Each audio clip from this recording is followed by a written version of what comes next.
Let's get started. Awesome.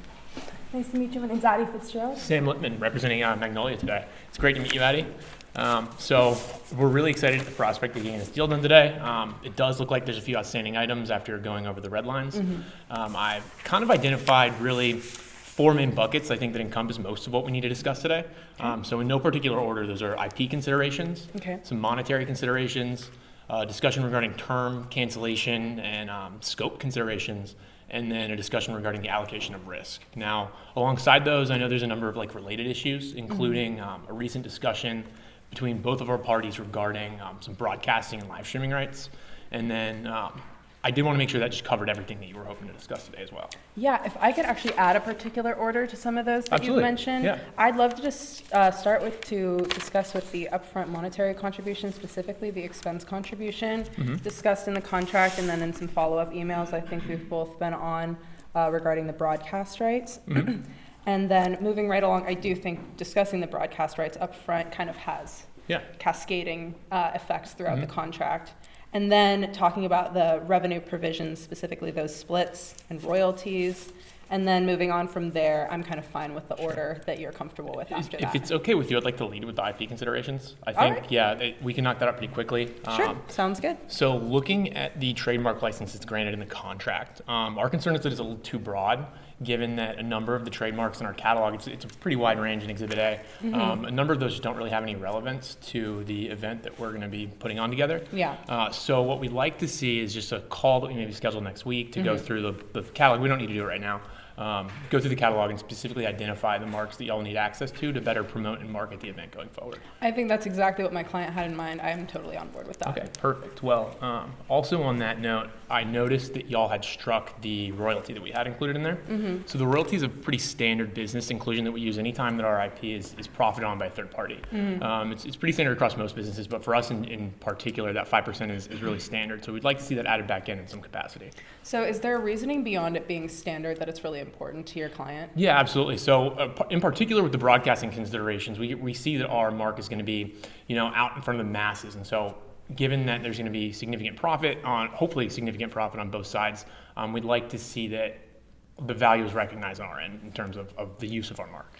I think that my client's perspective on the striking of the royalty provision is that Magnolia is earning revenue on the use of the mark. The mark can only be used with Magnolia's explicit approval in any marketing consideration. And specifically looking at the event logo, which is something that my client jointly helps develop, but my client doesn't end up with any ownership or royalty rights to that, and Magnolia does. And so it was more just a fairness thing where, this is kind of a joint effort, and it felt duplicative to pay that 5% royalty. Well, so the way the 5% royalty is kind of functioning in the contract anyway, is an additional share of the ticket share revenue, at least as written. And so I'm open to discussing it, I guess, in bucketing it with the discussion regarding ticket revenue. I think that makes sense. Yeah, that makes maybe a little more sense. So we can probably table that and come back to it later. Sounds good. Okay, so I know you mentioned you wanted to discuss the upfront expenses. Yes, absolutely. Okay.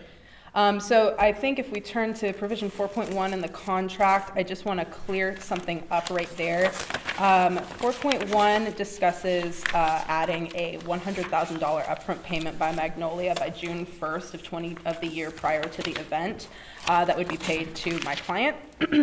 That number with the broadcast rights consideration would need to go up, considering the additional expenses that broadcasting adds to securing artists and other kind of securing of licenses, etc. So we were not really expecting the upfront expense provision included. We don't have necessarily an issue with it. Our main concern is that we want it tied to specific things. We want it tied to artist contracts, and we want it tied to possibly vendor contracts. But as you've mentioned, with the broadcasting rights being an additional consideration, I think it makes sense to tie the upfront expense to artist contracts exclusively. Okay, that's something that we can work with. What's your idea of that look like? That would just be that this $100,000 bucket is strictly to be used for securing artist contracts.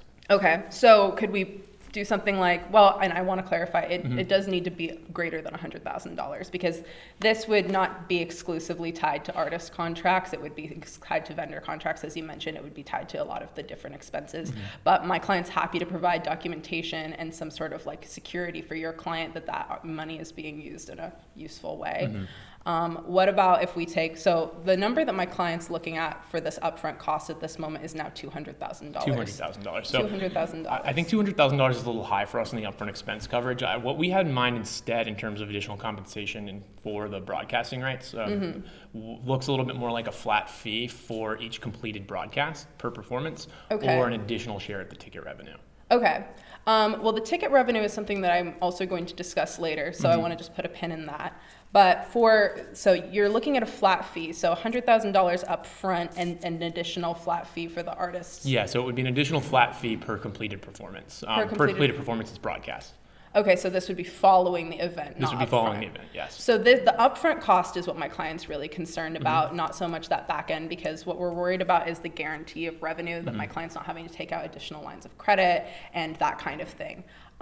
If I could propose to you, instead of having just kind of $100,000, $200,000 transferred into my client's account, what we could do is put this $200,000, or we have a little bit of flexibility there, into an escrow account that would be accessed by my client to pull money out of for specific artist performances and things that we could maybe put together a list of acceptable expenses to pull from at a later date once we have a little bit more information from both our clients about that. And then whatever is left over in that account at the conclusion of this kind of pre-planning stage, this contracting with the artist, could be refunded to your client. So I think that's a great solution in terms of the escrow and the refund and tying it specifically to artist contracts and things of that nature. Still, the $200,000 is a little high, and I want to be clear in that my preliminary authorization from the client relates to an upfront pay or a flat fee payment, or an additional share of the ticket revenue. Okay. I'm open to increasing the upfront expenses because it sounds more like that's what your client is interested in. I just need to be clear that I can't, expressly agree to that today. That I'll have to take it back to my side. So here's what we can do. Let's come up with a number that we can take back to our clients. Sure. I can go a little bit lower than $200,000. Do you have an idea of where your client might be able to flex up to? Would you do $150,000 there? Let's take $150,000 back to our clients. Okay. I think that's a fair solution. Okay. So moving then along into the ticket share revenue, we've kind of danced around that issue a little bit. The way we kind of see it, and just to be clear, we look at this contract as year one being the 2026 event, the one that's upcoming. Yeah. And so we don't, given that we've already kind of organized that event, we're really just bringing you on to assist with that so you can kind of see how we've run it in the past. We don't think it makes sense to split ticket revenue for that year. But starting with 2027, when you'll kind of take over the management of the event, what we would like to see is a tiered ticket revenue split, starting at maybe 50-50 on year two and increasing thereafter, sort of in recognition and rewarding a long-term profitable relationship between our two parties. Okay. So just to clarify, year one of this contract, to my understanding, is 2027. Yeah. And so, we have that kind of cut out in Article 2, 2.2 sub 2, discussing the event in 2026. So I don't think we need to particularly worry about that. In our red line, we proposed the ticket revenue is a 70-30 split in Lightstream's favor. So 70-30 is just a little too high for us at the onset. Again, what we're really looking to do is establish a tiered revenue structure that rewards a long-term relationship. Okay. And so we like the idea of starting at 50-50 and then increasing maybe 5% each year thereafter. And we'd even go higher than 70-30 on the back end there. So we could go up and cap it at 80-20. So you would get more at the end of the relationship versus the 70-30, but that it would still reward that long-term profitable relationship between the two of us. I hear you, and I hear your client's concern, and my client also is extremely interested in a long-term relationship. But one of the things, and we can talk about this also with the term of the contract, that my client's worried about is that this 5-year initial term, and we've redlined some changes, but we haven't discussed that yet, is just not long enough for them to make a return on investment, even with the 70-30 split. And so maybe we can talk about the term of the contract first, but 70-30, I think 50-50 is not really in the realm of possibility for my client. We're open to a tiered structure. We can dip a little lower than that 70%. We have some flexibility there.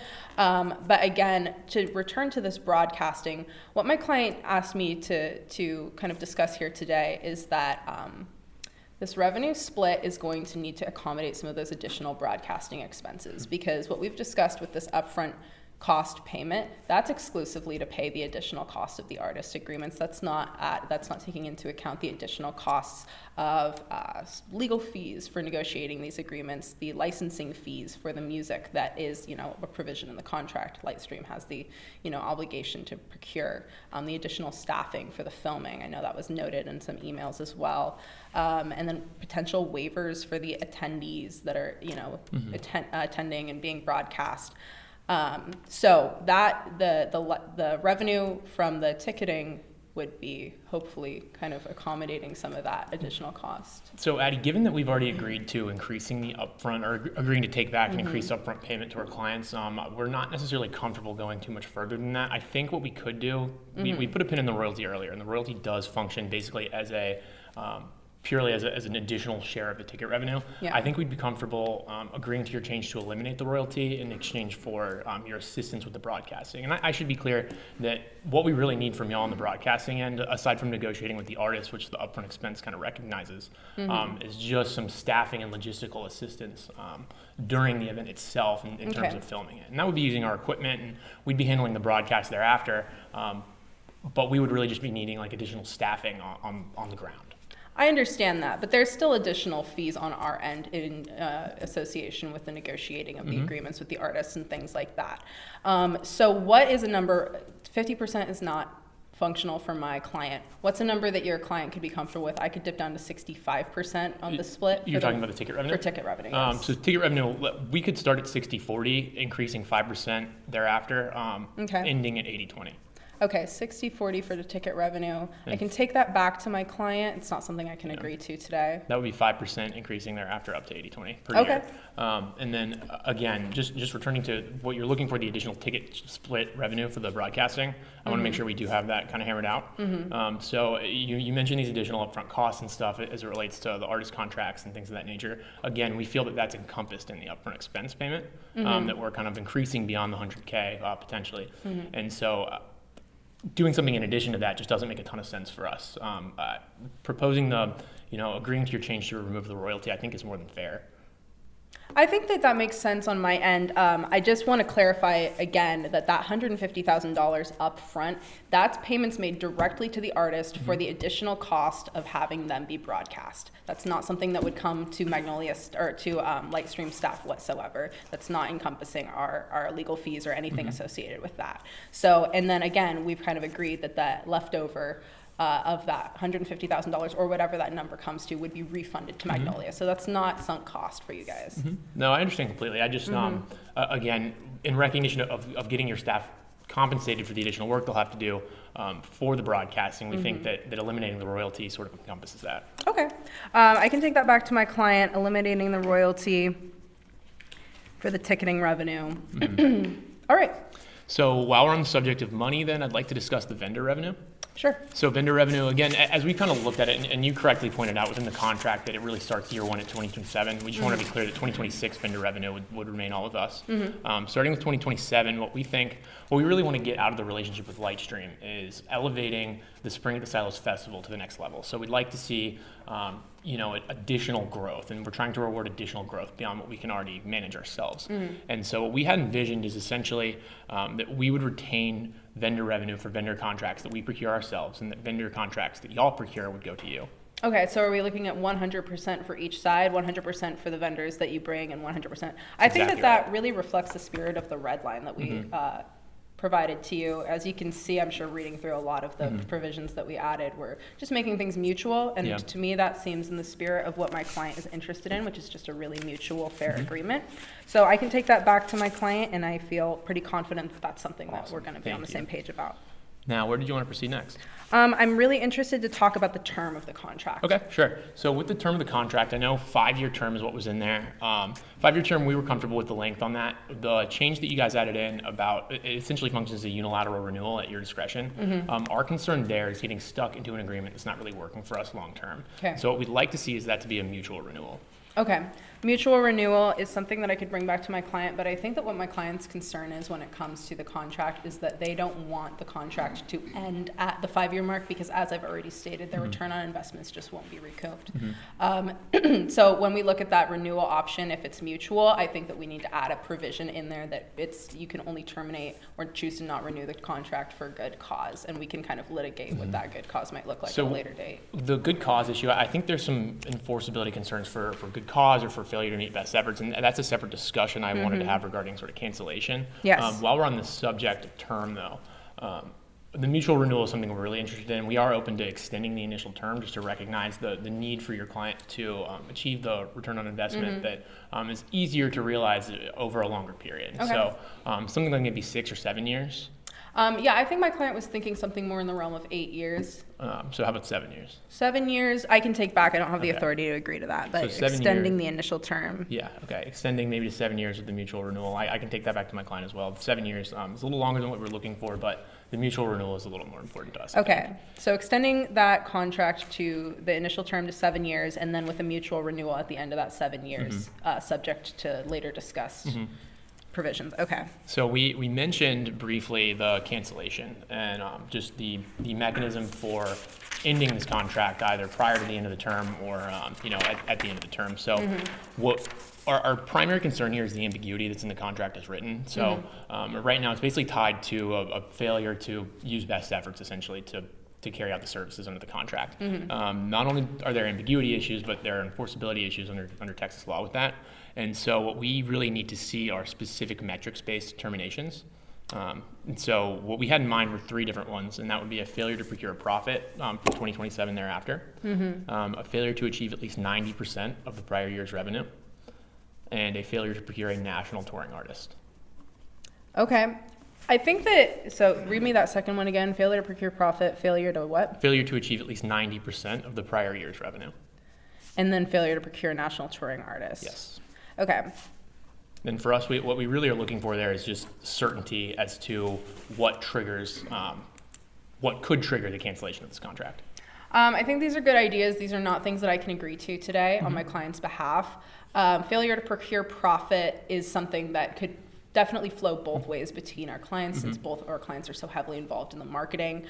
Failure to procure 90% revenue, I think that could get really sticky depending on extenuating circumstances in the country. I mean, who knows what kind of recession could hit, COVID could hit, these things like that. I think that there would need to be very much more specific terms attached to that. And then failure to procure a nationally touring artist. I mean, your client is so heavily involved in the control of the music. And I think that figuring out a way to kind of maybe navigate those control issues better would be beneficial to my client, and making sure that my client feels that they're not kind of being unfairly disadvantaged in this relationship. But I love where your head's at with the more specific provisions, more specific performance provisions, and I'm almost wondering if that's something that we could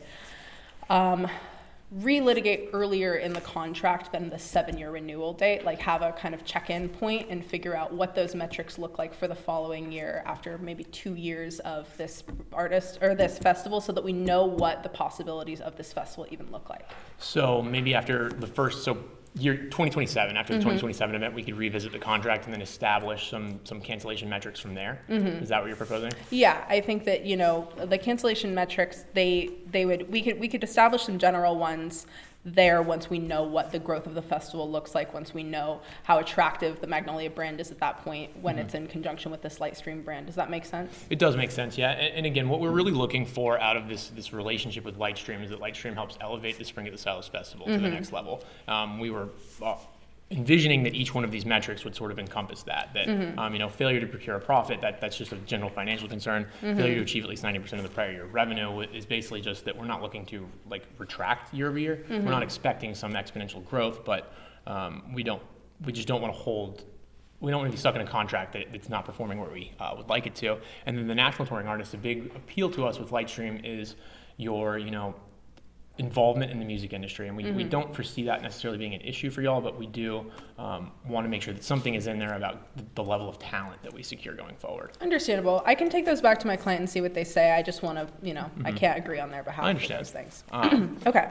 So while we're on the subject of cancellation, I'd like to discuss some other ambiguity in the contract, specifically regarding the mechanics of cancellation. If the contract is canceled, what it's going to cost for either party to get out of it. Okay, can you point me to the specific cancellation provision? I'm just forgetting. I believe that is 12.1 and 12.2. Perfect, thank you.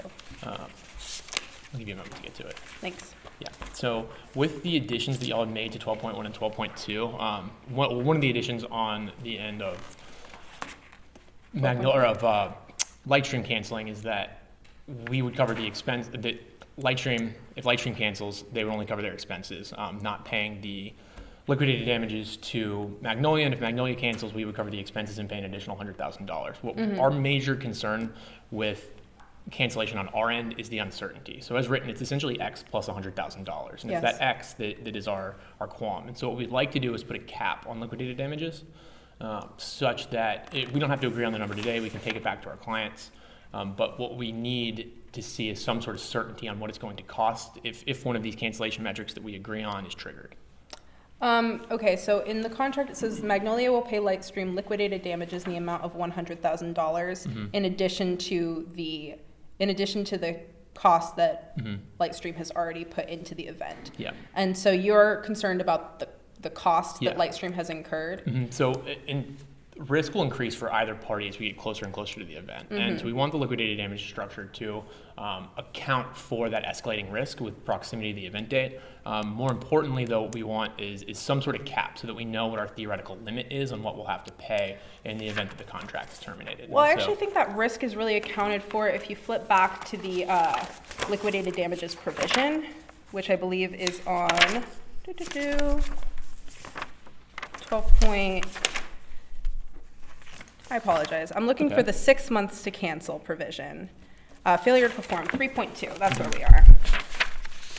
So if you look at Lightstream's red line there, you can see that Lightstream has proposed that we have 60 days to cure any potential reason that Magnolia would desire to terminate the agreement. And then there's 6 months, in the 6 months leading up to the event, you cannot terminate after that, if that failure to cure has not been alleviated. Is that something that we need to talk about in conjunction with this cancellation? I believe so, yeah. So with the cancellation metrics, this is something I discussed internally as well. With those specific cancellation metrics, we're open to tying a cure period for those. So let's say year 2, y'all fail to generate a profit. We'd be open to sitting down, opening a discussion, looking for a specific action plan that y'all might deliver on for the following year, in which you can demonstrate to us what you intend to change rather, in order to deliver a profit going forward. And so that's sort of how we envision the cure period functioning. Okay. Whatever language needs to be changed to account for that. Well, I guess when I bring this up, I'm talking about that 6 month period because you mentioned the higher risk as you get closer and closer to the event. We can't cancel the event terribly close to the event. Lightstream can't, Magnolia can't. And so I think that what I'm wondering is where's that risk concern coming from? So the risk concern comes from really just the X on the expenses. We don't know what the expenses are going to be there. And while you're correct in that if we put a 6 month timer on there that we can't cancel within 6 months of the event, I think that accounts for the risk of the increasing risk as we get closer and closer to the event date. But even still, there is that cloud of uncertainty as to what the expenses will actually look like. And what my client's looking for is certainty as to what the cost is going to be to cancel. Okay. Do you follow? Yes, I follow. I guess I'm just, if Magnolia chooses to cancel and my client has already expended money, I'm not sure why it would be fair for them to not be reimbursed if it's Magnolia's decision to cancel. So they would be reimbursed. It would just be at a flat cap. There would be some cap. We don't have to agree on the number today, but it would just be capped at some number. Call it $500,000, for instance. Okay. And so, again, we don't have to agree on the number today, but what my client is really looking for there is certainty on what the cost is going to be to cancel the contract. All right, I can bring that back to my client. Is there a cap that you're proposing? I feel like that would help. $500,000? $500,000 would be fair, and we're open to making that a mutual cap such that if Lightstream were to cancel, the cap on their expenses would also be $500,000 there. Okay, on reimbursed expenses. I can bring that back to my client. I think, though, if I'm bringing that back to my client, I really need to make sure that we're in agreement about this 3.2 sub 2 provision with this 6-month period and the 60-day cure period. If we could reduce the 60-day cure period to about 45 days, I can agree to the 6-month portion. All right, I can take back this 45 days. So that would be reimbursing. The $500,000 number, that's just one we had in mind. It doesn't have to be agreed to today. We can figure that out another time. I think, yeah. But the cap is the main concern that we have for that.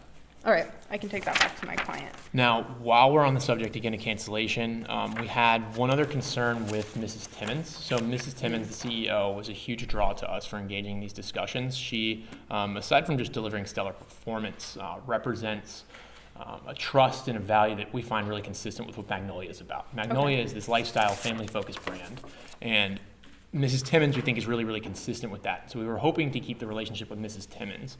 I noticed in the red lines that you didn't want to be sort of tied to Mrs. Timmons as CEO. So I wanted to ask if there was some concern that she would be leaving anytime soon, or if that was just a protective measure.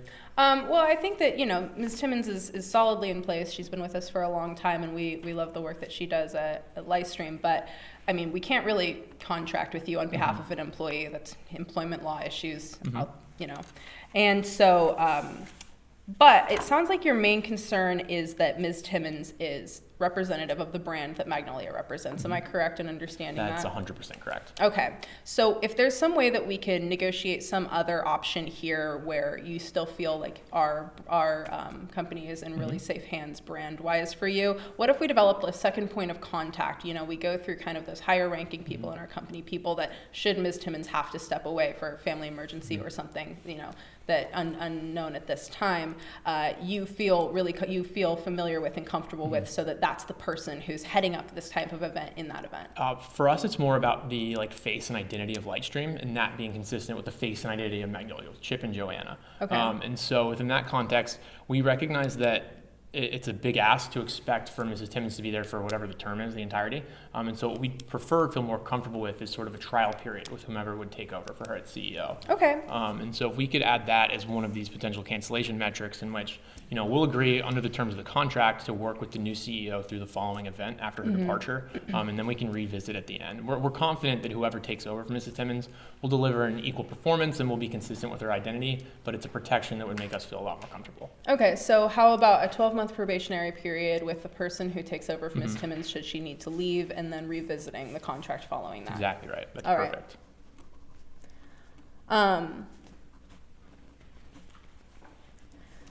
All right, and then so we talked about Chip and Joanna and their brand, so I think that kind of brings us easily into the request by Lightstream to use Chip and Joanna's names and images in conjunction with the marketing of the event. I want to hear about your client's perspective on that. Sure. So Chip and Joanna, we recognize the need to want to market with them. They have such a huge exposure and huge audience. Unfortunately, when you involve Chip and Joanna, it becomes a little bit more than just Magnolia. And so we're open to allowing you, and we expect that you're going to need to use Chip and Joanna's name, image, and likeness for the marketing. But with the caveat that will have to go through a separate approval channel, just because it's a little beyond just Magnolia. And so we're open to giving you sort of an expedited process for that, so that you could get in contact with our social media coordinator, somebody with a direct line to Chip and Joanna, to get that approval done really quickly, but it would just have to be approved separately. Okay, so just to be clear, so we're talking about the 5.3 sub 3 provision right now, the use of Chip and Joanna's names. Yes. And I want to clear, so Magnolia does not have the authority to subcontract out the use of Chip and Joanna's names. We do, but our concern is really just that Chip and Joanna, when we involve them, we want separate approval for it. We have approval mechanisms in place, or we had them in place here, that y'all had sort of shortened significantly, in terms of any time our mark or anything related to Magnolia, Chip and Joanna included, that we have to approve those just to make sure, again, that they're consistent with our brand identity. Okay. So I just want to clarify, so we would use Chip and Joanna's names. What we've proposed is to use Chip and Joanna's names in social media posts related to the event, so ostensibly marketing materials. So as of right now, in the contract, currently in section 5.1 sub 2, Magnolia retains approval, the rights to withdraw approval of any marketing material. 5.1 sub 3, they can veto any material. 5.1 sub 4, they have to conform to any marketing materials we produce, have to conform to approved marketing materials. My client has already in 6. 6.10 acknowledged the value of the Magnolia brand and agreed to protect it. Magnolia retains final control of the event logo in subsection 6.13, and they have to give approval of all marks and logos. They have to be submitted to the Magnolia Business Venture for approval. And so I guess I'm just a little bit confused about why this separate approval for Chip and Joanna is necessary if Magnolia already retains so much control and they do have the ability to agree to these things. So it's most of those are tied to, or the entirety of that is tied to Magnolia and the Magnolia marks. When you involve Chip and Joanna, it's a little bit more than just Magnolia and the Magnolia marks. Chip and Joanna, while Magnolia represents them and they represent Magnolia, they are also a little bit separate, right? You're talking about maybe like Joanna's Instagram account and things like that. That's not just Magnolia. Okay. And so within that context, what we'd like to see is just a separate approval mechanism. And I don't think from an efficiency standpoint or anything like that, this should pose any substantial hurdle. Okay. You'd be talking to the same social media person on point that you would be talking to for the rest of this. Okay. It would just be an additional check on our end to make sure that Chip and Joanna are okay with the way their name, image, and likeness is being used by a third party.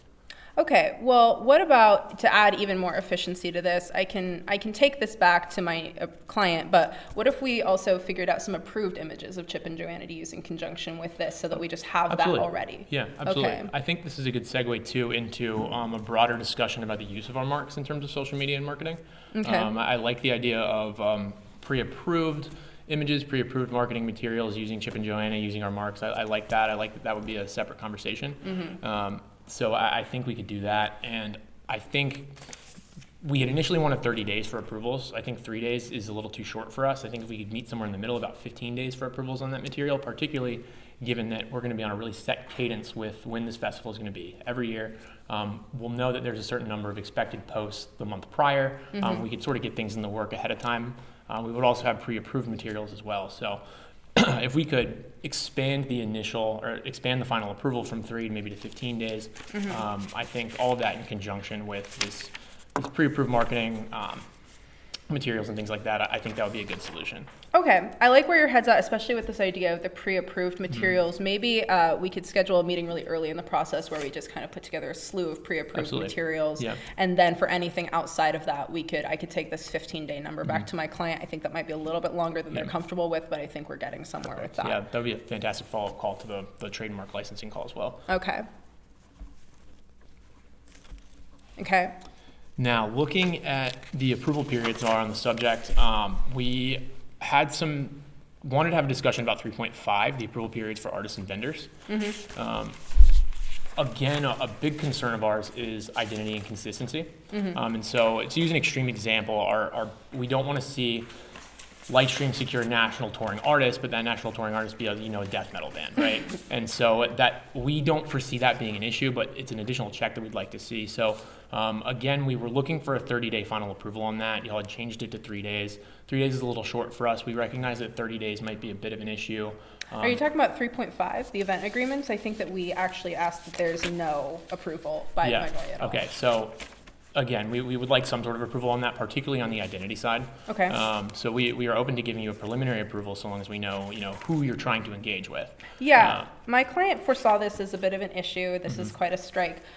So I think what my client was really looking for is just expediency, because these proposed approval periods, 30 days, 45, artists just move on too quickly. And it sounds like your client's recognizing that and wanting to work with that. There's just some amount of control needed. We recognize that. We want to work with you.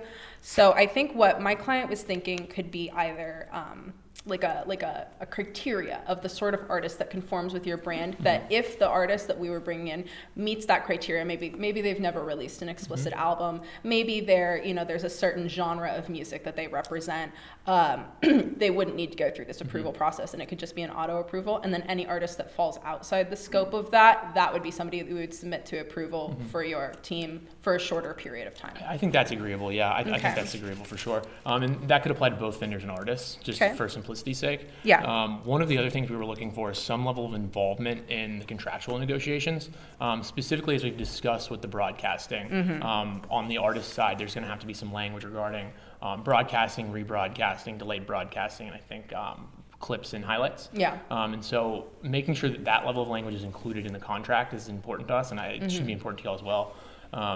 No, we completely agree. Actually, a thought that my client and I had is we, due to confidentiality issues, can't have you party to the whole agreement, but party to specific provisions of the agreement, specifically those broadcasting provisions. I think that's incredibly feasible and really important to make sure that this is.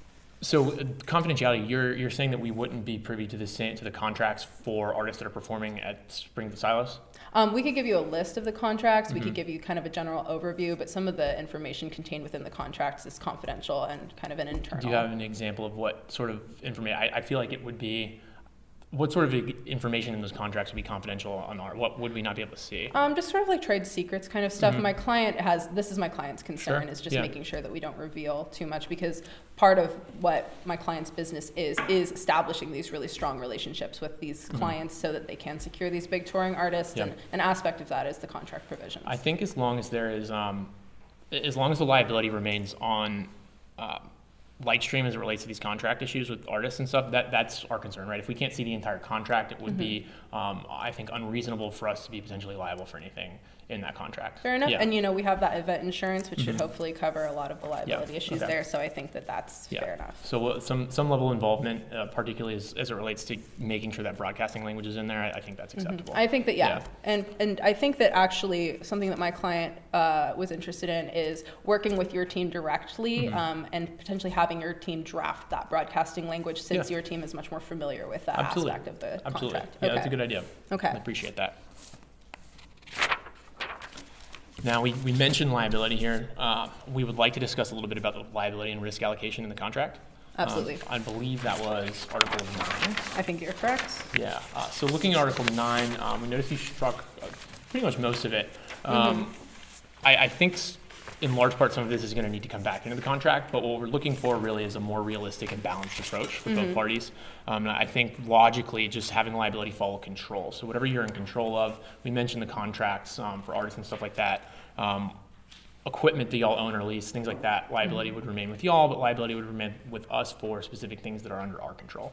I think that that's fair, and I actually think that the contract as it is with this red line reflects that. The main reason that this was struck is my client viewed it as relatively duplicative of other aspects of the agreement. So if you look at 3.3, Lightstream has to comply with the permitting requirements, and that's already an aspect of this contract. Article 10, we already talked about some of the insurance provisions that are within Article 10, but Lightstream has to provide event insurance. Lightstream has to add Magnolia as a co-insured on their insurance.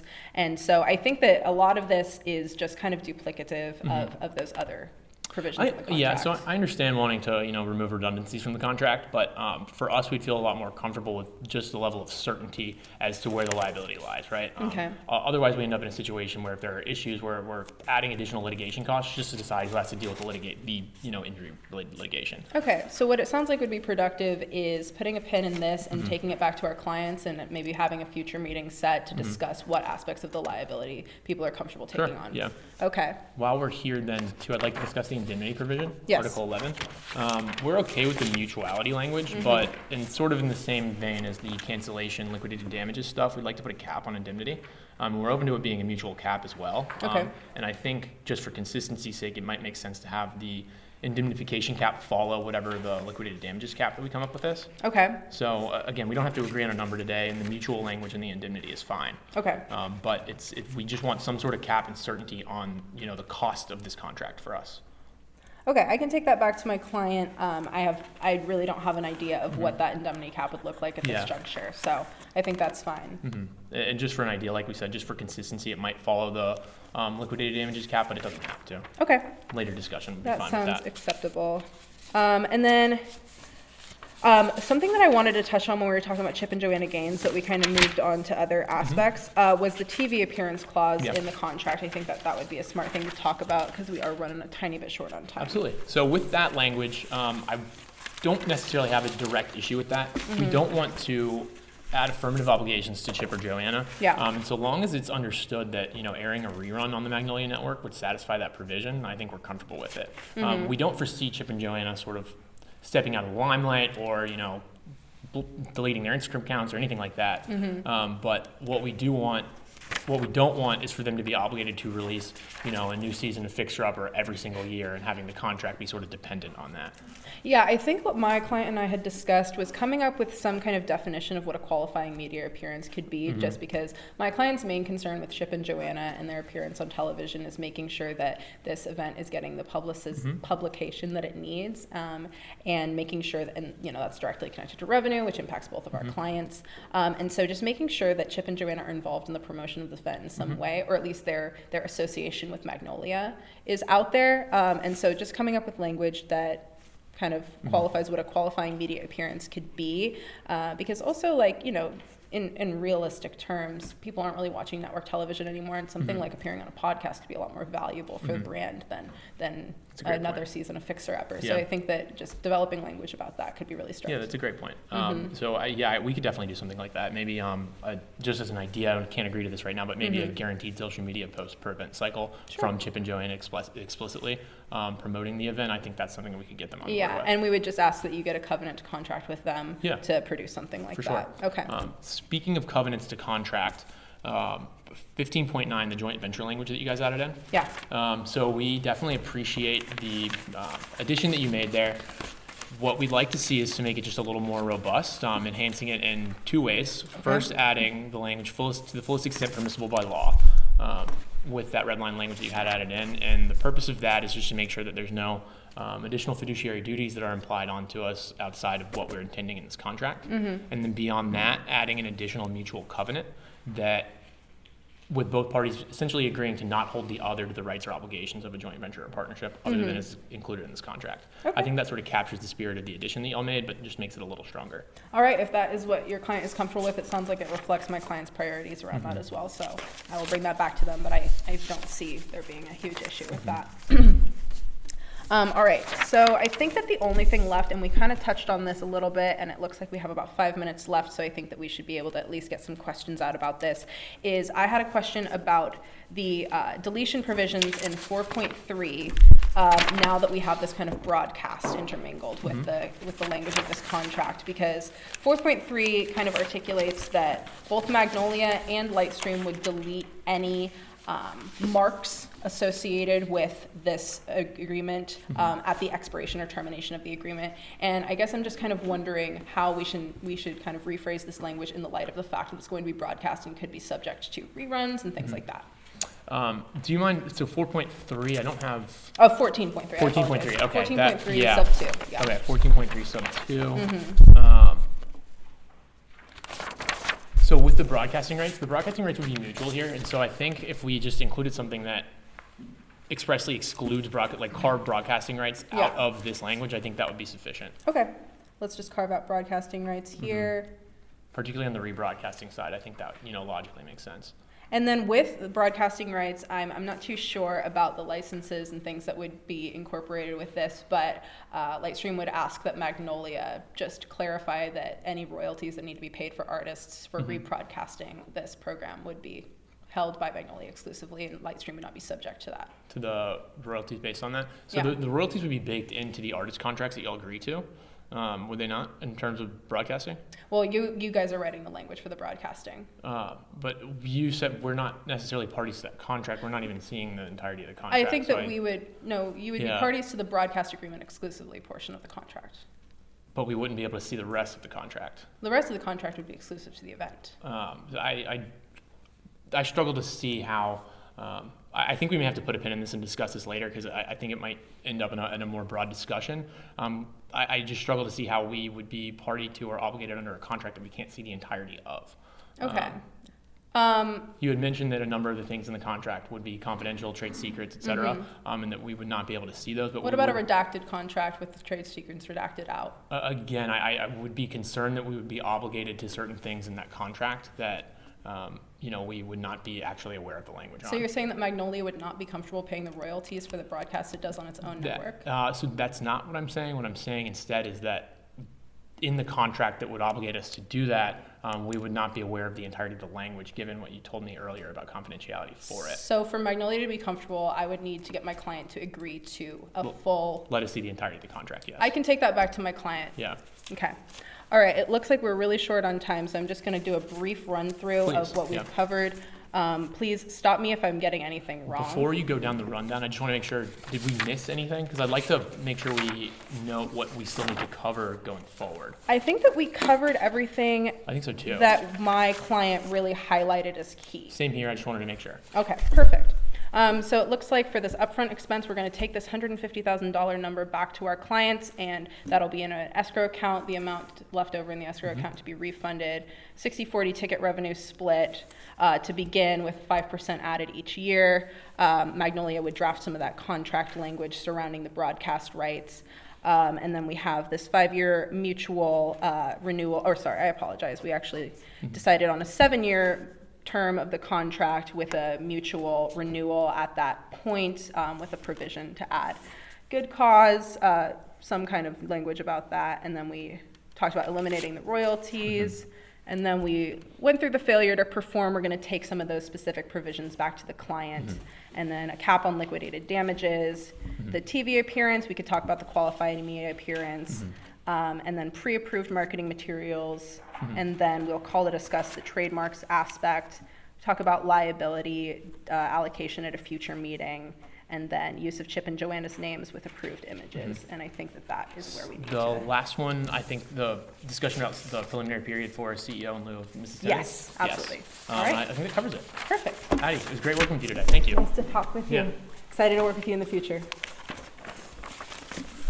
All right. Hello, Linda. Hi, Seth. Nice to meet you. Nice to meet you. Thank you for taking the time to meet with me today. Yes, we're really looking forward to chatting through this agreement. I'm hoping you've heard from our client yesterday that there's a little bit of an addition to the scope. So do you think it's the best part to start with, let's say, the production services, and we'll move from there? Okay. And then do you have a list of other issues you'd like to address? Yeah, so I think in order, of course, revenue is going to come up next after that, event artists and the marketing promo. So let's just see how far we get along with those. Perfect. Those are As long as we can loop in the royalties in section 6 with the discussion of revenue, I think that'll take a little bit of time, but I think we should be good to go. Yes, sounds good. Thank you.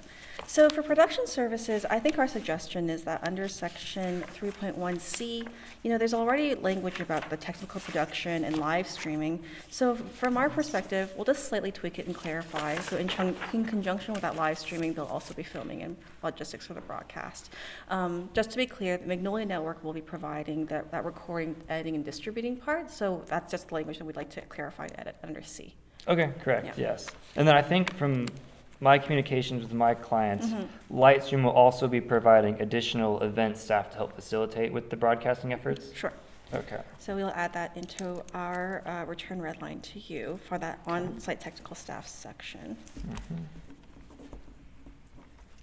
Great. So of course, if we're talking about staff, revenue would be the next part we want to talk about.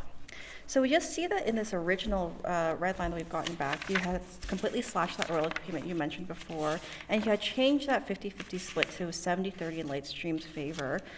We just want to talk through that a little bit more and understand, your client's thinking, and we can explain our sort of market proposals. Correct. So with I'll start with the royalty payment.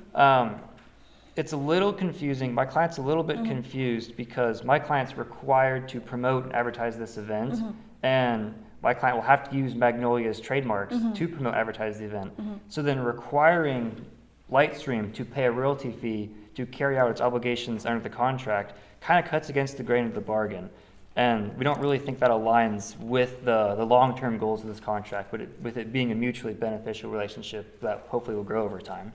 Sure. I think I just want to clarify. My understanding is that royalty event payment is coming not out of Lightstream's pocket, but just out of the ticket revenues after the expenses are reimbursed. This is just customary for Magnolia, but because we are recognizing that Lightstream is now adding new staff to help with logistics, the client has given me a little bit more flexibility on these numbers. So we could even, let's say, go down to 2% for the royalty payment, but then we really do want to see us being a little bit closer to that 50% or let's say 55% in Magnolia's favor for the ticket sales. But we'd love to hear if there's any other suggestions. But we have a couple creative ones that we'd love to talk through with you and take back to our client. Correct. So one thing I also wanted to ask was, with this new addition of the broadcasting with Magnolia Network, does Magnolia plan on retaining all of that revenue from the broadcasting? So Magnolia Network Network, as you can imagine, is quite a little bit separate from this Magnolia events that we're representing here. And from our view, Magnolia Network is going to do a heavy lift on that, right? So while Lightstream is going to help us film it, Magnolia is going to, acquire advertisers, come up with a TV scheduling, and there's a lot of back-end stuff that I don't necessarily understand about broadcasting. So the broadcasting revenue, I think, will be completely separate from this particular contractual agreement, and we'd like to stay within this revenue stream to understand, how we can best compensate Lightstream. Okay. I think we're working in the right direction. Yeah. I think we're both starting to think along the same lines. Yeah. One thing that we could do is institute kind of a tiered structure. Mm-hmm. So in the first year, the event's happening in a matter of weeks from now. And so we could have, consistent with the language, I think it's section 3.1, we could have Magnolia keep the ticket revenue from this first year, Yeah. and then have a tiered structure thereafter where, say in year 2, it'll be split 50-50, and then after that, as Lightstream gets more involved and hopefully uses its services to grow the events more, Yeah. then in year 3, it could turn into 60-40, and then year 4, it would finally reach that 70-30 split. How does that sound to you? So just to clarify, that first year that 100% of the ticket revenue goes to Magnolia, am I misunderstanding here? And Okay. year 1, correct. This Okay. year, with the short notice, I believe that Lightstream is already going to kind of be providing its services on an as-needed basis already. So is that consistent with your understanding? I would be happy to take that back to the client and send you some proposed language around that. And that just really aligns well with what the client's looking for as well, so that we're, I appreciate that you recognize that Magnolia's had this event for almost 7 years now, so there is already a lot of existing infrastructure. And this will kind of tie into subsection 3 here under vendor revenue. Similarly here, we see that Lightstream gets a huge percentage, that's 70% in their favor for vendor revenue. And it is Magnolia's view that they've built a really strong relationship with so many vendors around the continental US, beyond that even. And so the suggestion that we think is that if Magnolia has an existing, relationship with such a vendor, they would get a larger cut of that credit. But when Lightstream brings along new vendors, new to Magnolia, new to that Magnolia network family, I say network in terms of this vendor network, it would be, we could, give Lightstream a lot more credit for that. So that it's just, again, going to that growth mindset of Lightstream helping make Spring at the Silos this bigger, brighter event. Correct. You read my mind exactly. I think that the language, to have specific language, we could have Magnolia keep the vendor revenue from its existing vendors that it has existing relationships with, and then the new vendors that Lightstream brings in, Lightstream will keep the revenue from those new vendors. Great, thank you. Happy that we're, it's always fun to talk about making all that money. And then, so now just to jump back to expenses here very quickly. Quick administrative point. Of course, Magnolia would like to keep a really tight track of the expenses, which is why they originally asked for that weekly report. I see that you say monthly here. Could we either split the baby and say bi-weekly, or again come up with that tiered system where as we get closer to the event, Magnolia is able to access those records much faster? I think using the timeline would be beneficial here. I agree with that. I think my client would be amenable to that too, because it would be a kind of unreasonable burden to have these extra weekly reports be produced just to report expenses. And naturally, the accounting books will be closed at month end, and so those numbers will be there anyway. But I agree, as we get closer toward the event, if Magnolia would like to see some more frequent reporting, then we can work. I can take that back to my client. Sounds great, thank you. And the new subsection 2. So we understand. I assume that this may be a cash flow issue for Lightstream to be putting up so much money up front, especially with the payment for the artists. Magnolia is uncomfortable with this idea of giving $100,000 to sit in a bank account outside of their control. So one of the suggestions that we'd like to take back to our client with your blessing is to pay the artist fees. Like Magnolia, let's say, pay the first $50,000 of artist fees. Just send the invoices over, Magnolia will pay those, and then that above $50,000, Lightstream will look after that. And then at the end of the day, we would amend language in 4.21 to make sure that both Lightstream and Magnolia will be reimbursed for those upfront expenses. Okay, so just to recap that, so Magnolia will pay the first $50,000 of all expenses, or just the artist Artists expenses? specifically. Of artist expenses. Yeah. So then all other event planning expenses, that will be paid for upfront by Lightstream. Okay. Yeah, I and think, then both parties get reimbursed at the very end. and both parties are still reimbursed under the same 60-day window Yeah. afterward. Yes. So I think that's working in the right direction. My client has expressed concern, especially with Magnolia Networks being involved now with the broadcasting. Sure.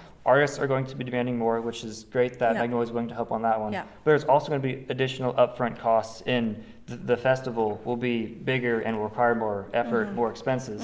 And so my client is concerned with Lightstream being the one putting a lot of the upfront capital outlay Sure. in this arrangement on the front end, especially because say there aren't sufficient ticket sales, my client will be the one who won't be reimbursed, whereas Magnolia will only have the artist payments up front, whereas all of the other upfront payments will be on my client. That's what they're having to put forward Sure. in the Then beginning. if we say 50,000 and it's for not just artists, would that be maybe a better direction for you? Okay, so Magnolia would pay for the first $50,000 in artist expenses, and then And any additional, within that, still that same ceiling, but we'll expand the parameters beyond artists for that 50,000 ceiling. okay, and then can we add one more layer? I think this Yeah. is sounding really good. I think my client would be happy with this.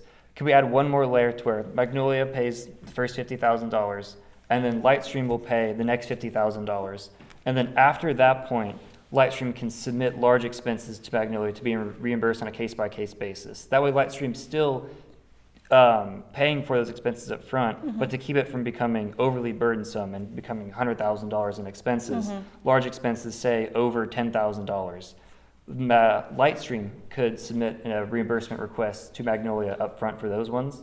I'd like to take back to my client a suggestion that we maybe split anything above that 100,000. Okay. And so that would be 50-50. And then therefore, Lightstream still has their cash flow, but we can keep a really tight eye on that budget as well. Okay, so just to recap that, because that was good. Yes. That was a lot though. So Magnolia will pay the first 50,000, and then Lightstream will pay the next 50,000 in expenses, and then after that, we will kind of address it on a case-by-case basis where they'll try and split the remaining cost 50-50 as they're incurred before Yeah. the event. Sounds good.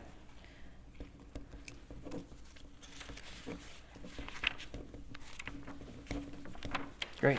Happy to send those over in that red line to you as well. I think this necessarily brings us now to 3.5, if we flip that previous page about event agreements. Okay. Now, this all comes back to the budgeting, if you're happy to move past this. I think we skipped over one thing that we sure. briefly mentioned, the royalty payment. You said that given all these changes, Magnolia was okay with reducing that to 2%, correct? Yeah. Okay, I just want to make a note of that. Perfect.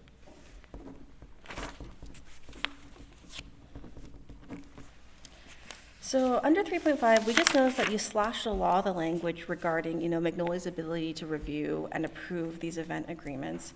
Now, we understand that the reality of the event business is that things can move very quickly for vendors, and, for the best vendors, bring snatch up very quickly. So we just want to be really aware that Magnolia has a really strong brand, right? And it's very family focused, it's very Christian. And so they really want to be careful of the type of vendors they're bringing in. And similarly for these artist agreements section below. So one of the suggestions we thought was perhaps we would provide those standard T's and C's for contracts. So then we bring those to the vendors and bring them back. It would be a really quick review process. So you don't have to wait 30 days, but Magnolia still has a lot of oversight of what's happening on their property and associated with their name. And then similarly, we think that it would be the same for the artist event agreements. We'd still bring in this subsection 2 back. We would sort of tweak the language around it. One of the big considerations here is we don't think we need to reinvent the wheel, right? Because Magnolia Network, the broadcast arm of this company, already has standard T's and C's for their broadcasting. So our suggestion is that we, we'll go to them, grab their T's and C's specifically around like broadcasting rights, live, delayed, etc., and we bring it back, and so Lightstream doesn't have to do a huge heavy lift of rewriting T's and C's. Again, quick review process. Magnolia has the ability to review, but then Lightstream has the ability to move very nimbly through the process. Okay. I think just to clarify, under the existing language though, Magnolia already has approval rights over all contracts. And so I think if Lightstream were to use the standard terms and conditions in their contracts with vendors, are you saying there's still going to be approval for that as well? Yeah, I think that we could just go for a very short period, though. Like, Okay. I think we can go at a matter of business days, and that would be a specific detail, but I think that the client would be happy to work quickly. Okay, I can And this- take that back yeah. to my client. And this is also something that, I think that the client, of course, wants this to work as well as possible. We're not trying to create delays. We're trying to make things, smooth. So if you send us initial drafts of things that are not according to the T's and C's, then the team can be looking at these things alongside you and makes it a little bit faster. Correct. as well. I was going to suggest, on a case-by-case basis. Yeah. Sometimes there'll be a unique situation Yes. with a different vendor artist, and we'll have to use different terms. And Yes. those, it makes more sense to have a little bit more review period. Absolutely. But have a little more streamlined approach Yeah. for the standard ones. Yeah. We just want to be aware that, when celebrations in October happens, I think the team is very much tied up with everything celebration related. So we want to make sure there's a little bit of time for them. There's one thing, sorry. were you gonna- Oh, no, go ahead. There's one thing I would like to add while we're in the section 3.5. In the sake of efficiency, there's going to be a lot of contracts, a lot of planning that goes into this event every year. And with Magnolia having approval rights over all contracts, I think it would be more efficient to have a threshold to where contracts below, say, $1,000 would not require approval. Say we're setting up tables, Lightstream's setting up tables at an event, and they need to rent tablecloths. Something small like that won't have any kind of impact on Magnolia's image. It won't start to touch on those concerns that Magnolia has. And in the interest of efficiency, having those smaller, almost de minimis contracts not be subject to the approval requirements, I think will make this contract operate much smoother. I think that's a really creative idea. So just to clarify, we would say for efficiency's sake, anything under $1,000 that is following the standard T's and C's, no approval process. Is that correct? Correct. We can take that back to my client. Yeah, happy to take that back to Magnolia. Since we're on this page, just 3.6, we're happy with the language. We just want to acknowledge that, and we can move forward from there Okay. for the music licensing. From here, I think since we're talking now a little bit more about the marketing materials and operations, if we don't mind going to 5.1.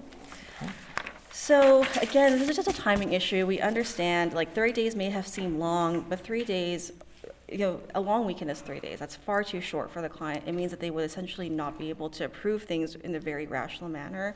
So similar to what we were suggesting before with standard T's and C's, Magnolia, like many big brands, have brand guidelines and a brand book. If we just commit to sharing those brand guidelines, that would help shorten the review process as well. And again, we can come to, let's say, a tiered provision where if it's a social media post, it's a single one-off Instagram, that would be fairly quick for someone to review. But if it's a proposed TV campaign that's going over months, that would of course take a lot more time. Would your client be amenable to, maybe coming up with more flexible timing on that? I believe so. As long as we ensure that it's mutual in that section 5.1 and 5.2, that way the marketing materials from both Lightstream and Magnolia have that same, we'll both have a brand book of like standard marketing materials that don't need to have the extra review process, and then anything on top of that could have a more intensive review process with a little bit longer timeline. Okay. I just wanted to clarify on this 5.2. I'm so glad you brought it up. It's our view that Lightstream is a service provider for Magnolia, and Magnolia has so many partners, and they have not historically allowed those partners to have a review process over their marketing. So we just don't think that maybe a mirrored language here was quite appropriate for this particular relationship.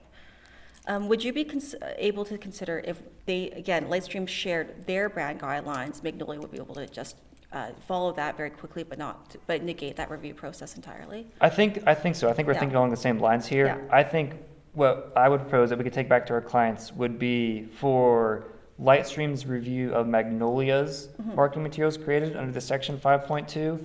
If those marketing materials pertain to the event, then Lightstream can have the review of those materials, consistent with what we've been talking about. Sure. That way, if Magnolia is advertising a new line of furniture, Lightstream doesn't need to be reviewing those. Absolutely, thank you. Okay. All right, I think that's really great clarification, and I'm happy to take that back to the client.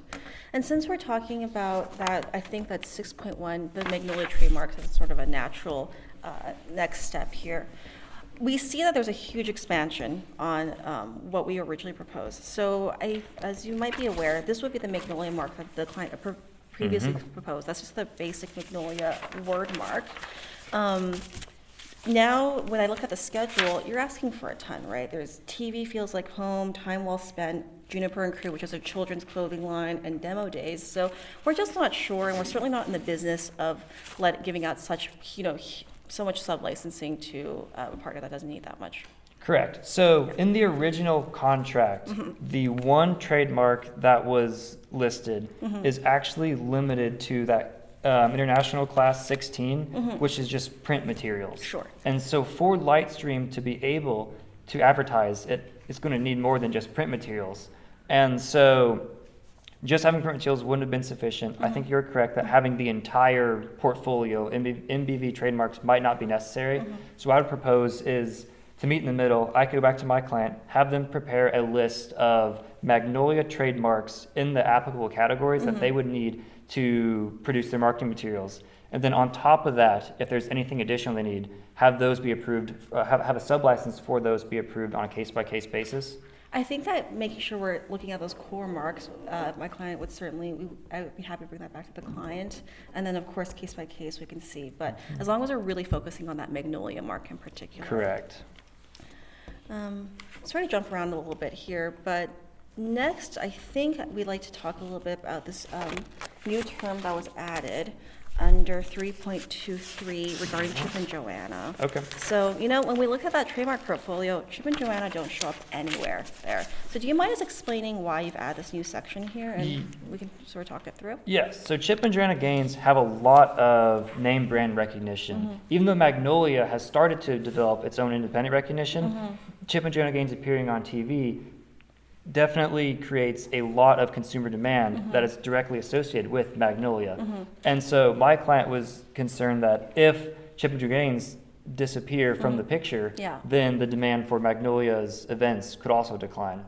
I understand, and thank you for sharing that with me. I think that from Magnolia's perspective, right, like that big wall says, everyone has a story. Chip and Joanna are, of course, such an integral part, but they are not the whole story. And Magnolia, when you look around here at the silos, you can see that the branding is quite intentional, where there's a very strong standalone brand. We're just concerned about obliging Chip and Joanna to really do anything in particular. We don't believe that any of their particular likeness and their image is actually part of even the Magnolia marketing portfolio, and so we think that would have to be a separate contract with their particular entity. The other part that we really want to think about with Spring at the Silos is it's really a big celebration of the Waco community, right?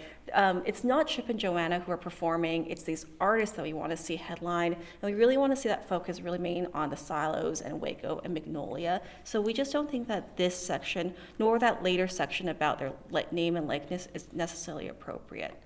Okay, so now we're going to bring in the section on the advertising materials that pertain to Chip and Joanna. Yeah. Okay, so to address this section 3.2, Yeah. I think what I would propose is if Chip and Joanna Gaines, we can not have the strong language that's in there right now. Yeah. We can reduce that back a little bit. And so say if Chip and Joanna Gaines fail to appear on their television network, Magnolia Network, for 12 consecutive months, have that trigger a trial period to where we could tie it to the following Magnolia Spring event, where through the next Magnolia Spring event, it would be a trial period to test to make sure that all of the consumer demand isn't actually attached to Chip and Joanna Gaines. Because if it's not, then Lightstream should still be able to produce a successful event. Does that sound good? Sound like something you could take back to your client? Yeah, I think that's a really creative solution. I think I would just like to also propose that we maybe broaden the language a bit. That's not just so much focused on the television network, because they have so many other, social media accounts that are very active. And let's say if Joanna decides to go into TikTok,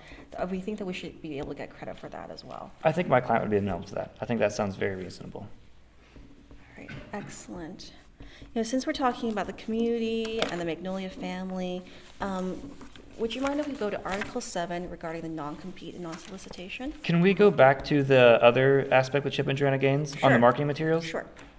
Okay, so with this one, similar to what I was explaining with Lightstream's interest and there being that current connection between Chip and Joanna and Magnolia. Yeah.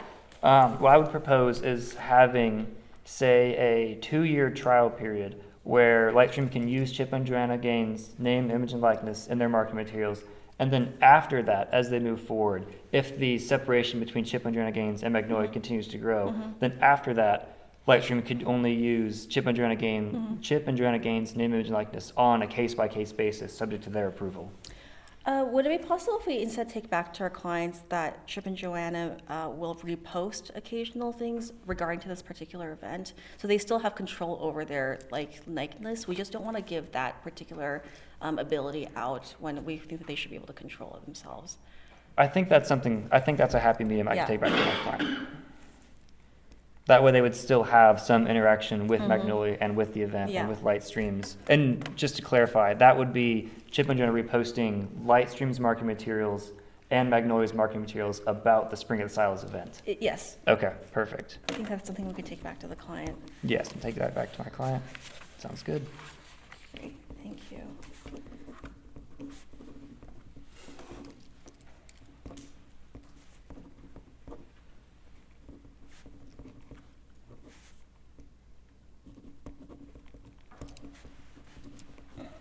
Perfect. So under non-compete on solicitation, we just noticed that, both of these sections were having completely slashed out. We understand under 7.1 that could probably be a bit onerous for your client. It's really important to us that Magnolia is being a good neighbor, and the backyard is quite close to the silos. And so can you just talk me through a little bit about what the issue with 7.1 was specifically? Yes, with the non-compete, my client's a little concerned as to the need to have a non-compete because Magnolia operates in a very different line of business than what Lightstream operates in. Sure. And so my client's struggling to see how Lightstream carrying on events would really compete with Magnolia's business.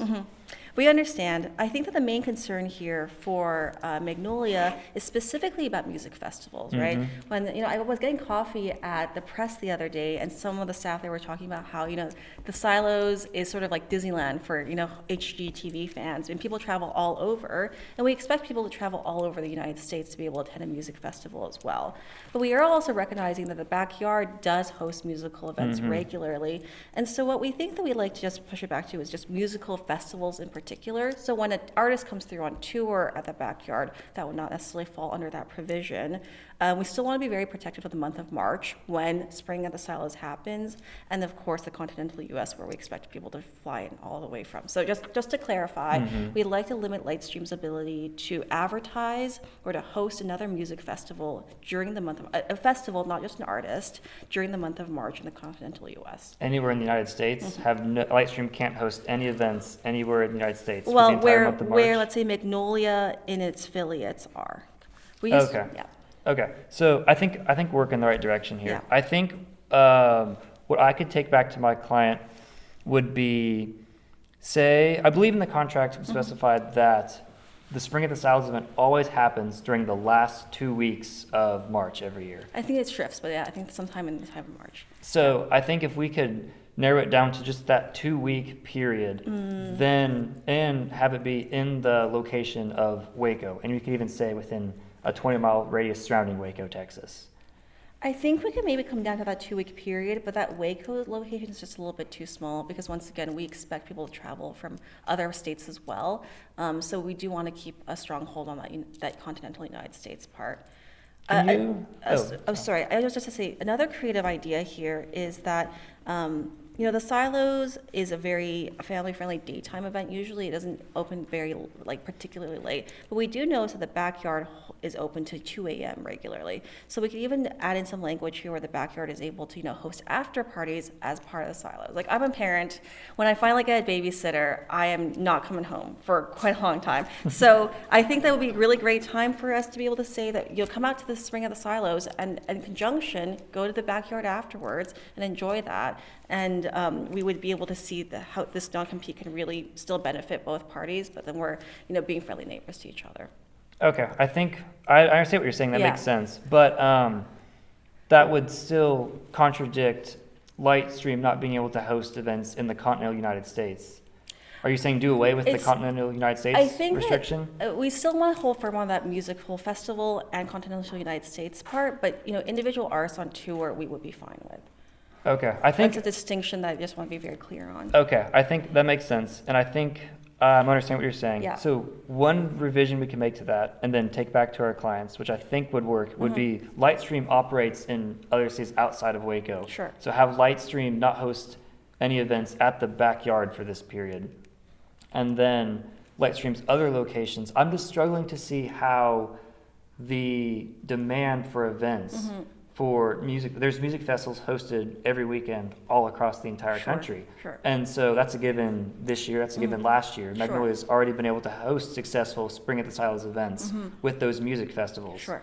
And so I'm struggling to see the need for limiting just one music festival happening, or excuse me, limiting Lightstream from hosting a music festival, say in a entirely different state, how that would affect the demand for Magnolia's Spring at the Silos event. Sure.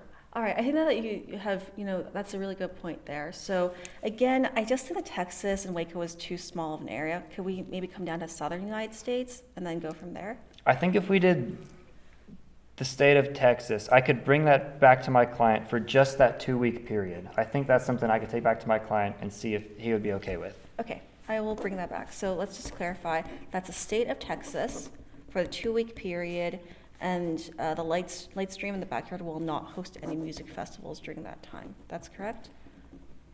Correct. And then did we have an exception for the after-hours events that would happen after Magnolia closes? Yes. And that we just think that there would be great synergy there, and it would be a lot of fun for event guests to be able to check out both things. And it's just what a great way to celebrate Waco and everything that Waco has to offer. All right. That's Article 7. Now, for 7.2, we were a little bit surprised by the total removal of it because, in our view, we were being quite generous. Typically, it's a 12-month period post-termination, and here it's only for 6 months, and if it's that employee leaves of its own volition as well. So do you just mind giving me a little bit more background on that? Correct. I think with Lightstream would be more interested in having, if the non-solicit were mutual and it were limited to key, if we go back to our clients, have them both put together a list of key employees, have those employees be subject to the non-solicit, that would adjust the scope to be something I think my client would be okay with. Okay, I think that's an interesting suggestion. My concern with a list is, if we're talking about, a 5-year or even 10-year term, which you mentioned later on here, we'll go to next. That's a very long time, and that list is going to need constant updating. That's just a big administrative issue. So can we maybe change the language to say anyone that Lightstream and Magnolia interacts with during the course of this business contract? I think that would work, yes. I think that would encompass the major employees who would be like the ones likely to fall under non-solicit. Without the need for us to constantly be going back and forth with each other to a new list that someone's retired and someone's else has been brought on. Excellent, thank you.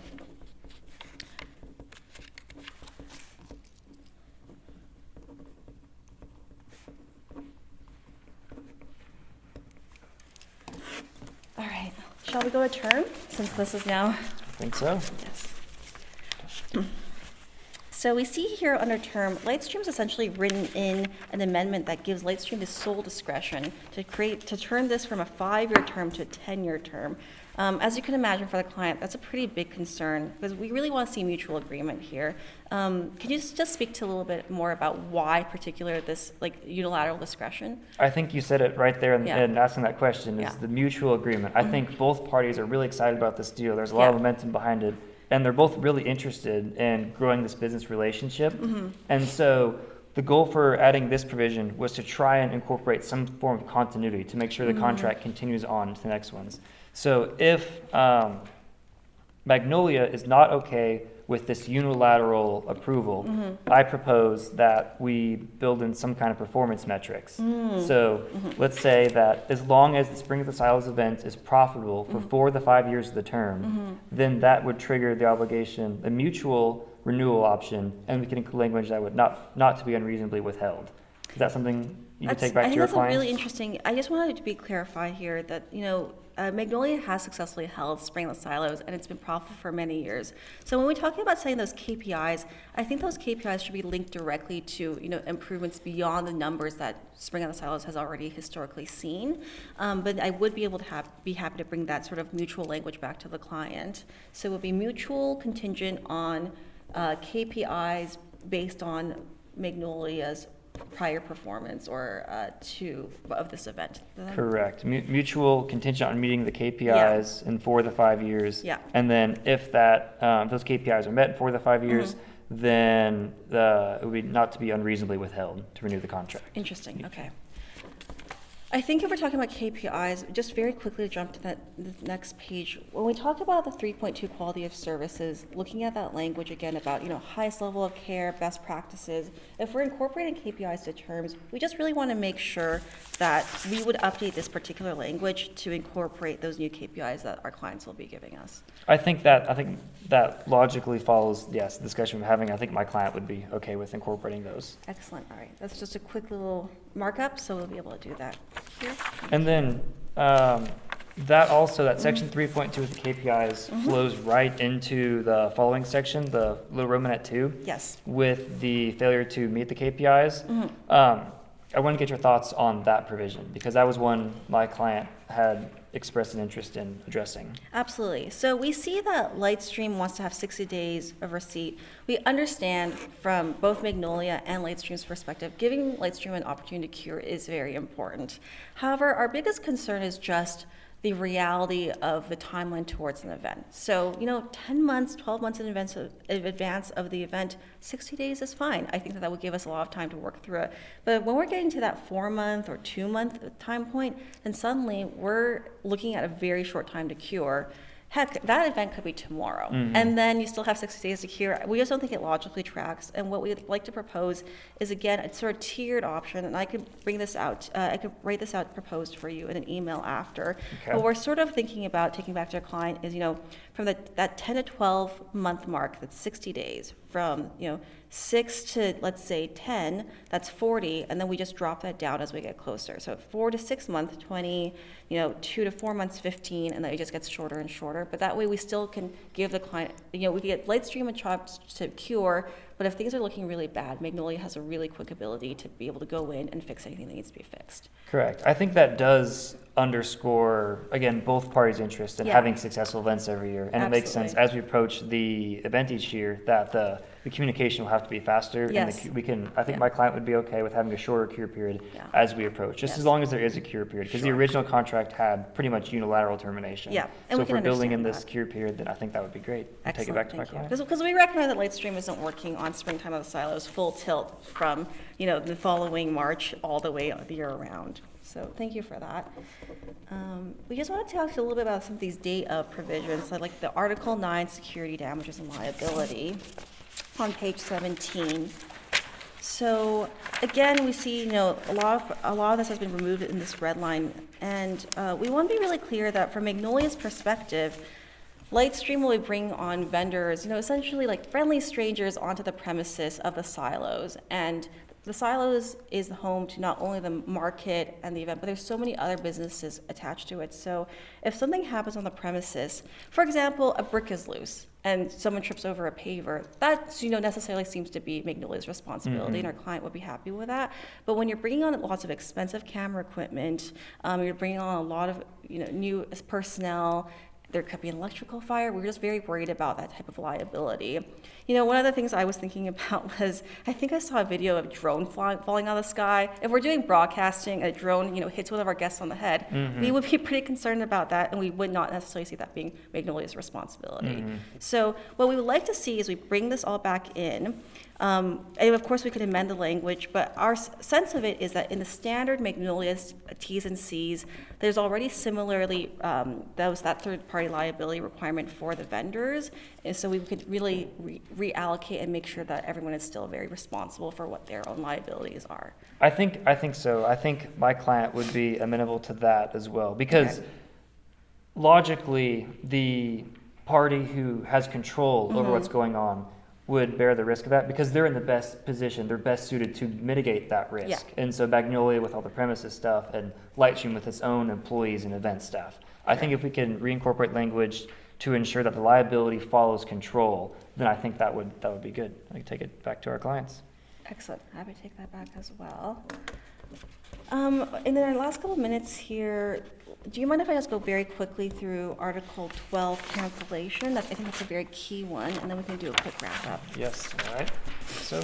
So Article 12 on cancellation, we just want to see, here Magnolia would like to see liquidated damages. I think that the big portion of Magnolia's concern is if Lightstream doesn't hold the event, that would be a breach. And to bring in experts to calculate these extensive damages from the hotel not selling out, for people not visiting Magnolia table for dinner, that would just be extremely expensive, and we think that that liquidated damages of $500,000 is very reasonable. Okay, so one of Lightstream's concerns with this cancellation provision is right up front, Lightstream has 0 cancellation rights, whereas Magnolia does have cancellation rights. And so with the liquidated damages, if we're going to incorporate liquidated damages, then I think in the interest of fairness, with this being a mutual agreement where both parties want to worry about hosting good events, not worry about liquidated damages, Yes. having liquidated damages at least be mutual. I think that our view is that, from Lightstream's perspective, any of the damages will be fully reimbursed because you will be reimbursed for expenses. That's part of the language here. The damages are very clearly calculable. If, for some reason, Magnolia were to have to cancel because it's detrimental to the brand, and that's why we just don't think it's necessarily appropriate here for, Lightstream, the service provider, to get liquidated damages that is equal to what Magnolia will be getting. Okay, so I think you said one thing that we can at least mark down and agree on is that the non-canceling party should have its expenses reimbursed by the canceling party. Is that something that we can at least take back to our clients? Yes, I'd be happy to take that one back. Okay. And then that leaves us with the liquidated damages. Yes. So again, I also think in the same line of reasoning, how, like you're saying, like Lightstream would actually be able to calculate the damages. Magnolia's hosted this event several times. I think Magnolia would be just as able to calculate those damages. I think that we just believe that there's a lot more, it also comes back to merchandising. Again, because it's part of this bigger Magnolia brand, we would just be a lot more comfortable with liquidated damages here, and I don't think we would be, the client, I just feel uncomfortable bringing that back to the client as a suggestion to remove it entirely. Okay, so if it sounds like your client it's going to be an important aspect to have liquidated damages in the provision, then I would still propose that we have a maybe lower but mutual liquidated damage provision. Are you still looking at that 100,000 sum? If it would be 100,000 for each Lightstream and Magnolia, then yes. Okay, we were thinking that it would at least be, we remain with these numbers. I wouldn't be sure how to bring that back to the client because I think the damages and that scope of it is just entirely different. So if we bring back 500,000 for Magnolia and 100,000 back for your client, would you be able to speak to them about that? I think, could we come a little closer on those numbers and say have 200,000 and 400,000?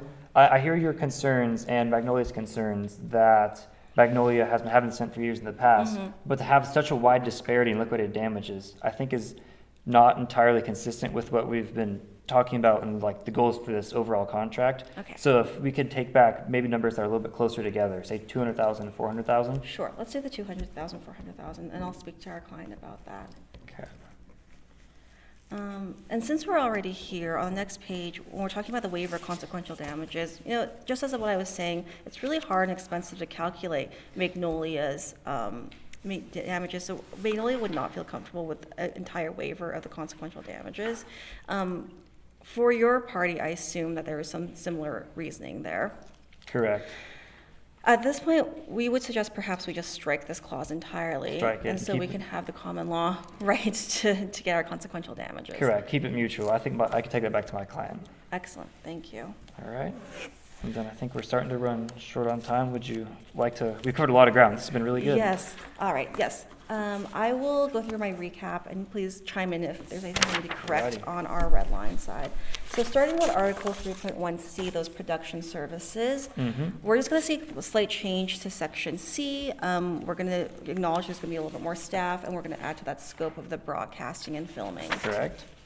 For revenue and expenses, we had discussed dropping that royalty fee to 2%, and then we would have a tiered pricing system where 100% of the ticket sales the first year goes to Magnolia, and we would move down 10% each year towards, was that correct, towards Lightstream over the course of the term? Or is that bigger jump in between? Yes, and each year working up toward 10% each year, and then working toward that 70%, 30% for Lightstream and Magnolia. Sorry, I think that my math may not be here. So if we're starting from 100% on year one, and there's only 5 years, how are we getting to 70, 30? Apologies, yes. Yeah. 50, I think we said 50% in year two, and then it goes 10% Got each year it. after that. Okay, All right, thank you. Mhm. That's a good clarification. And then for the vendor revenue, we're similarly going to give credit to Magnolia known vendors versus Lightstream Yep. vendors that are brought on. Correct. Each party will keep the revenue from their vendors. Yes, and then expenses, I thought we got this pretty easily. We're just going to get through, we're going to change the timing on those reports to be responsive to the timing of the event. Correct. And in terms of that cash flow on subsection 2 of 4.1, Magnolia is going to pay that first $50,000, Lightstream the next $50,000, and then anything afterwards on a case-by-case basis will split 50-50. Split 50/50. Perfect. Excellent. So for marketing materials, we're going to come up with some brand guidelines that'll be very clear, that will shorten the review period necessary for Magnolia, though Magnolia still wants to be very tight on those artists. For marketing materials, then Magnolia will have a really short time to be able to review, but it'll be standard T's and C's. And so similarly for Lightstream, only when Magnolia is using the event logo will Lightstream have a very short time to review, but we'll be exchanging those brand guidelines. Correct, yes. Excellent, thank you. So for Chip and Joanna, what we came to here is that we really wanted Chip and Joanna to be able to can still have a lot of control over their own image and likeness. So we're going to revise that language under 3 for any sort of appearance, in the web or, on the Correct. internet. Broaden it. Yeah. And then have the trial period instituted yes. if they cease to appear on the internet. That's right. And that trial period, and then Chip and Joanna can go ahead and repost and share posts from Lightstream and Magnolia about springtime. Correct. But we would not be giving their likeness to Lightstream. Excellent, thank you. So now when we look at that non-compete, non-solicitation, this is where I want to be particularly careful since I think we carved it up quite tightly. So we would not want Lightstream to host another musical event during that 2-week period in the southern United States. I think or we is said it state of Texas? Texas, In the correct. state of Just Texas. that 2-week window. And we also have the exception for after-hours events that Yes. wouldn't conflict with the timing of Yes. Magnolia's event. Yeah. Excellent, thank you. And then for the solicitation, we will just say anyone that interacts during this course of the business Good. during this period. Thank you. And then for the terms, we're going to move to a KPI-based ability to mutually renew. And those Yep. KPIs will update under 3.2. Yep. Let me see very quickly. So security damages, we're just going to put that under control. So Magnolia has premises, and then Lightstream will take care of their Have own its equipment own. and people, and Correct, the correct. vendors will make sure they have their own. Right. Great job. Thank you. That's good. Nick is going to take a bunch of pictures. It's like a wedding again. Okay, this combination, all our judges, with the coaches. Okay, we're going to go in the hall and have a photo session. But I'll put you out of your misery now, and I will say that the winners are Addie and Linda. But